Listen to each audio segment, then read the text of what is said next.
ఏమిటి రంగనమావా, ఈ సోడా సూరి సోడాలు 500 కావాలా? అవునరా సూరి, నీ చేతితో పట్టిన నీ సోడాలు 500 కావాలని ఓ పార్టీ ఆర్డర్ ఇచ్చారు.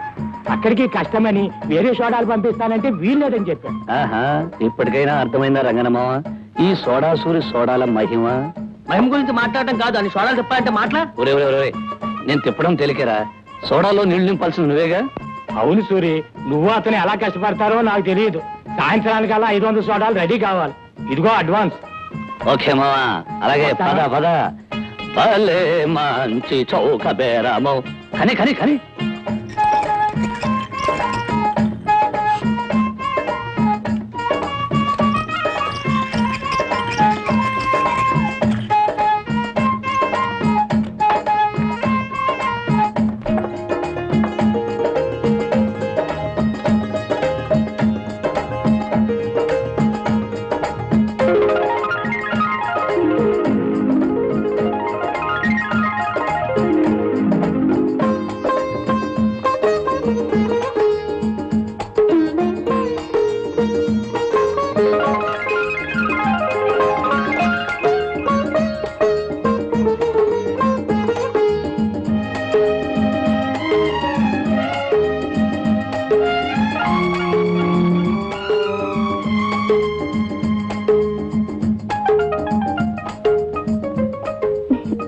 ప్రేమంటే ఒక పిచ్చని అందుకే అన్నారు కాబోలు.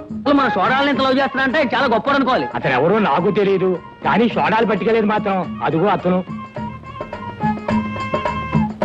ఏమయ్యా బాబు, నీ చాలా గొప్ప టేస్ట్ అయ్యా. నా సోడాలను ఇంత అభిమానంగా తీసుకెళ్తున్నావంటే నీకు సన్మానం చేసి 2 బిరుదులు ఇవ్వచ్చు. సోడా సామ్రాట్, సోడా సింహ అని.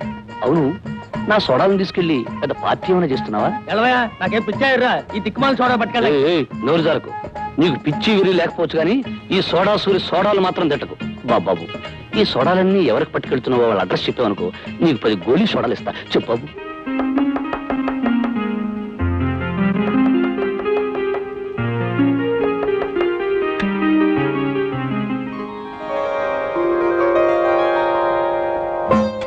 సారీ మిస్, మళ్ళీ వస్తాను. Just minute, come in.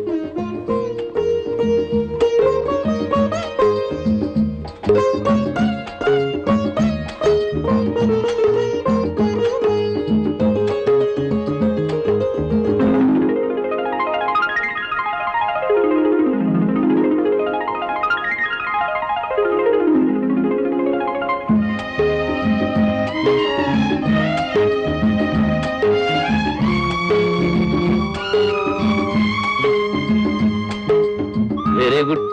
సోడాలతో ఆడుకునే సోడా సుందర్ని ఇప్పుడే చూస్తున్నా. అవును, మీరు? నేనండి సోడా సూరిని. అదే మీరు చేయి పట్టుకున్నా వదిలేసిన ఏదో తెలియని ఇది అదే ఏదో బాధపడిపోయేవాడిని. సరేనండి, నా సోడాలంటే మీకు ఎంత ఇష్టం అండి? కొన్ని కారణాలు ఆడపిల్ల నోటితో చెప్పలేదు. నోటితో చెప్పలేని వాటిని కళ్ళల్లో చదవడం నాకు అలవాటు లేండి. మొదటిసారి కలిసినప్పుడే అనుకున్నానండి. ఏమని? జీవితాంతం మనం విడిపోకుండా కలిసి ఉంటామని. ఏమిటి తల్లిపిల్ల, నా బుజ్జి తల్లి, రోజు తిండి తినడం తప్ప గుడ్లు పెట్టి ఆలోచనే లేదన్నమాట. ఇలా అయితే ఎలాగే నా బంగారు తల్లి, ఈ రోజే నా ఫుడ్ తిని రేపటి నుంచి బ్రహ్మాండంగా ఎక్కువ గుడ్లు పెట్టవే.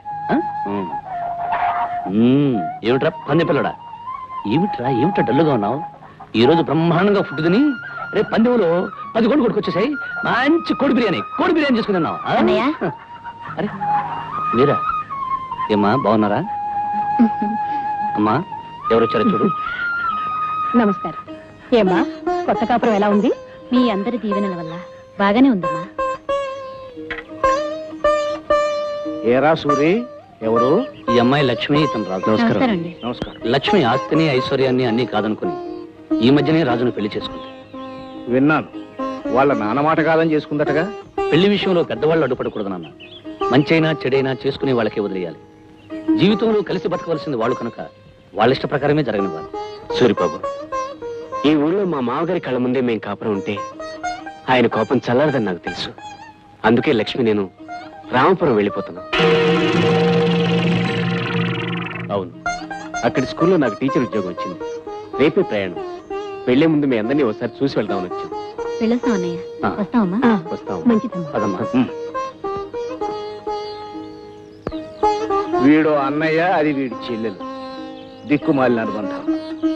వీళ్ళు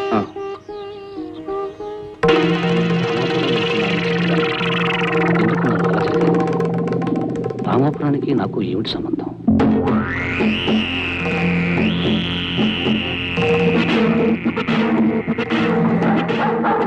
భయంకర.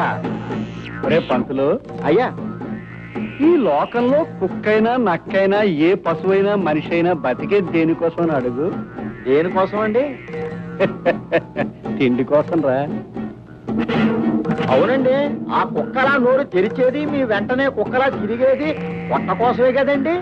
ఆ పొట్ట నిండాలంటే ఏం చేయాలని అడుగు. అడగడం దేనికండి, చెప్పేయండి. కావాల్సింది డబ్బురా. కనుక ఆ డబ్బు కోసం ఏ తప్పు చేసినా తప్పు లేదు. మరి అలానే తప్పులు చేయడం కులవృత్తిగా పెట్టుకోవడం చట్టం ఒప్పుకోదు కదండి. చట్టం డబ్బున్నవాడి జేబులో మనీ పర్సులు ఎదుగురా. మనీ పర్సులో డబ్బు కిక్కురు మనకుండా పడున్నట్టు డబ్బు మధ్య చట్టం చచ్చినట్టు పడి ఉంటుంది, పడి ఉండాలి. అయ్యి బాబాయ్ బాబాయ్, జగన్నాథం గారు నిజంగా జగన్నాటక సూత్రధారులు.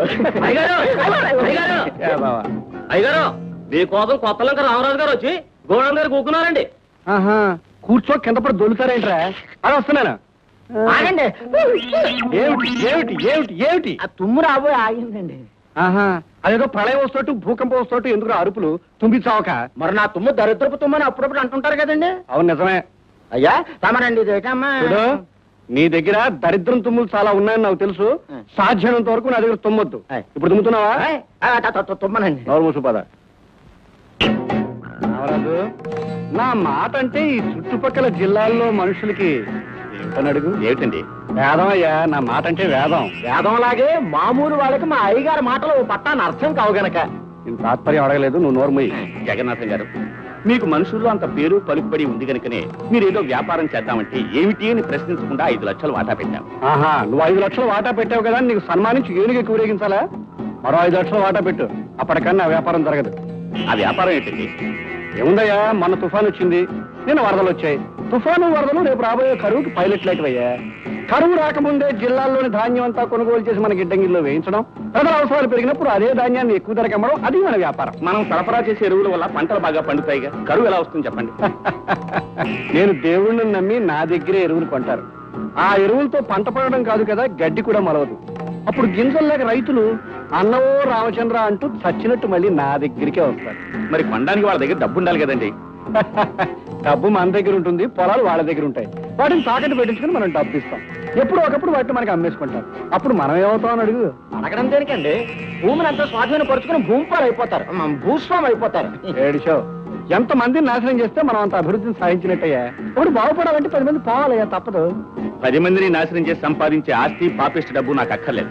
జగన్నాథం గారు, నేను మీతో ఎలాంటి వ్యాపారం చేయదలుచుకోలేదు. మర్యాదగా నా 5 లక్షలు నాకు తిరిగి ఇచ్చేసేయి. ఇవ్వను. ఏం చేస్తావు? ఏం చేస్తానా? మీ తప్పుడు ఎరువుల కథ ప్రభుత్వానికి చెప్పి మిమ్మల్ని జైల్లో తోయిస్తాను. వస్తా. సరే పంతులు, అయ్యా, ఈ రామరాజు 10 కాలాల పాటు బతుకుతాడు అనుకున్నాను. చచ్చిపోవడానికి తొందరపడిపోయిందిరా. చూడు, కండువా వేసారా? రామరాజు గారు, ఇదిగో మీ కండువా. అది కాదు. అయ్యా, వీడిప్పుడే పోలీసు రిపోర్ట్ ఇస్తాడేమో నాకు అనుమానంగా ఉంది. ఎందుకని అడగనే? నేను నిన్ను అడగల. నోరు ముసుగు నచ్చరా? నేను చేసి చూపిస్తాను.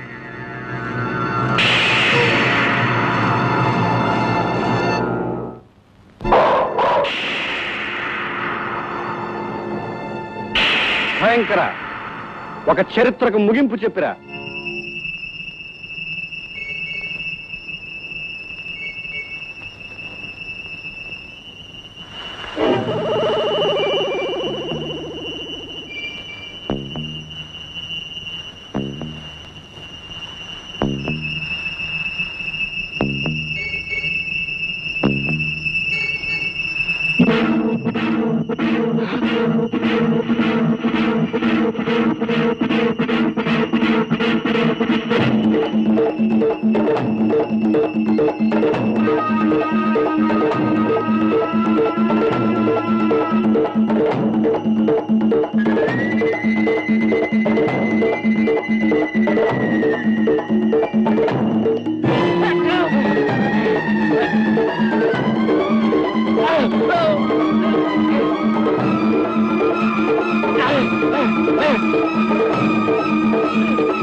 ఏరా పంతులు, అయ్యా వచ్చే శూన్యమాసం కదా? కాదండి, వచ్చేది వచ్చేసిందండి, భలే వచ్చేసిందండి. ఈ దేశానికి ఏదో స్వతంత్రం వచ్చినట్టు సంబరపడతావురా? దరిద్రదుము నువ్వును, పైగా నీది అశుభంతుము కూడాను. అవునండి, తుమ్ము వచ్చిందంటే ఏదో కీడు వస్తుందండి. కీడు వస్తుందో రాదో తెలియదు కానీ హెడ్ వస్తున్నాడు రా. హెడ్డుని చూసినాడు, లేకపోతే రూల్స్ ఒప్పుకో. Yes sir. సంతోషం, దించు. రెడ్డి గారు నమస్కారం. Good morning sir. అయ్యా హెడ్ పొద్దుటే వచ్చేసా? రాకపోతే రూల్స్ ఒప్పుకో కదండి. అంటే కొత్త సేవ ఏమైనా కనిపించిందా? వారిది వీరిది కాదండి, పెద్దలంక రామరాజు గారిది. వారు తమరి వ్యాపారంలో పార్ట్నర్ కదా, తమరు ఎంక్వైరీ చేయవచ్చారు. కాస్త చూశాడవయ్యా, కానిస్టేబుల్ ని హెడ్డుగా మాట్లాడతావా? రూల్స్ ఒప్పుకో, నీకు ఎన్నిసార్లు చెప్పాను. 230 టైమ్స్ సార్. మరి ఎవరి కొత్త మొహం? కోతుల్లంక అవుట్ పోస్ట్ నుంచి కొత్తగా బదిలయ్యాడు. బొత్తిగా నీతిపరుడు, దైవభక్తుడు, నిజాయితీపరుడు. Many many thanks sir. అన్ని కష్టాలే, బదిలీ మీద బదిలీ అయితే ఆశ్చర్యం లేదు. ఇంతకీ శవ పంచాయతీ అయిపోయిందా? అయ్యే ముందు తమన్ని కలుసుకోకపోతే రూల్స్ ఒప్పుకోవని ఇలా వచ్చానండి. నువ్వు వస్తావన్నావు తెలుసయ్యా. ముందు మీ కానిస్టేబుల్ నా బయట గైడ్ వేసిందో లేదో చూసినా మనం. 167 వెళ్ళేసిరా. వెళ్ళి రావడానికి రూల్స్ ఒప్పుకుంటాయండి? ఒప్పుకోకపోతే నేను ఒప్పిస్తాను. వెళ్ళు, గో. Yes sir. అయ్యా, ఈ హెడ్ కానిస్టేబుల్ హనుమంతయ్యకి డ్యూటీ లాఠీ లాంటిది. దొరక్క పెద్ద శవం దొరికింది. మరి శవ పంచాయతీ దగ్గర నుంచి పెద్ద కర్మ వరకు ఏ కష్టాలు రాకుండా కాచుకోవాలంటే కింద శవాన్ని కూసినట్టుగా మరి రేషన్ రేట్ చెప్పకుండా. అబ్బా, శవం కనిపించగానే నువ్వు మరి పేట అయిపోతావయ్యా. అక్కడికి నువ్వు ఈ స్టేషన్కి వచ్చినప్పటి నుంచి శవానికి 5,000 చొప్పున పెంచుతూ ఇప్పటికి 25,000 చేశాను. ఏమిటి ఇంకా చాలదా? అబ్బా గిట్టదండి, ఎన్ని రూల్స్ దాటేస్తే ఒక్క శవం సమాధి అవుతుందో మీరు కాస్త ఆలోచించాలి. మరీ సెలక్కాయల బేరణ పీకులాట ఎందుకండి? అయ్యగారు తమకు నెలకో శవాన్ని ఏర్పాటు చేస్తారు, తమ సంవత్సరానికి కాంట్రాక్ట్ రేట్ చెప్పండి. ఇగో హెడ్, ఈసారి 25-30 చేసుకో, మొహమాట పెట్టకు. పై శవానికి కావాలంటే పెంచుతాను. ఇక మీ ఏదో పాలు నీళ్లు కలిసినట్టుగా చట్టం అవినీతి కలిసిపోయి కనుక తలుపాను. తాంబూలం పుచ్చుకోవడానికి రూల్స్ ఒప్పుకో, కవర్ పోస్ట్ పడేయండి. సరే, నీ రూల్స్ కానీ. గేట్ వేసేసానండి. వెళ్ళి తీసేసేయి, మనం వెళ్ళిపోవాలి. మరి మనం వారిని ప్రశ్నలు అడగాలి కదండి. సమాధానాలు కూడా చెప్పారు, నువ్వు పదా. వస్తాం సార్. అయ్యా, దొంగ పోలీసు 6 చుట్టలోనూ ఎండు ఒక్క పొడి డబ్బా పట్టుకుపోయాడు. పాపం రామరాజురా 5 లక్షల కోసం ఆవేశపడ్డా. 30,000కి బూడిదైపోయాడు. అయ్యగారు ఎవరో భార్యాభర్తలు తమను చూడటానికి కలిసి వచ్చారండి. భార్యాభర్తలు కలిసిరాకి విడిపోయి వస్తారేంట్రా? దొన్నపోతా. వెళ్ళామని చెప్పా. నమస్కారం అండి. నమస్కారం. నమస్కారం. నా పేరు రాదండి. ఈ ఊళ్ళో స్కూల్ కొత్తగా వచ్చిన టీచర్నండి. ఈవిడ నా భార్య, పేరు లక్ష్మి. నమస్కారం అండి. నమస్కారం.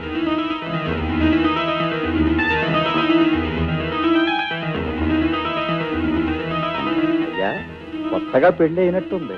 చూస్తేనే తెలుస్తుందయ్యా. ఎలాగని అడుగు. అడగడం దేనికండి? అమ్మాయి నలగని బంతి పువ్వులాగా ఉంది. మాకీ మధ్య పెళ్ళయింది. ఈ ఊరికి పెద్ద దిక్కు తమరని విన్నాం. ఒకసారి దర్శించుకుని వెళదామని వచ్చాం. మంచిదయ్యా. నీకు మీ ఆవిడికి ఎప్పుడు ఏ కష్టం వచ్చినా నా దగ్గర రండి, నేను చూసుకుంటాను. అవునండి, మా అయ్యగారు చూపు పడిందంటే మీ పంట పండినట్టే. మీరు ఏ దిగులు లేకుండా వెళ్ళరండి. వస్తామండి. అయ్యగారు వచ్చేస్తుంది. ఏమిటయ్యా తుమ్మే ఉంటే చంపేస్తాను. పదా.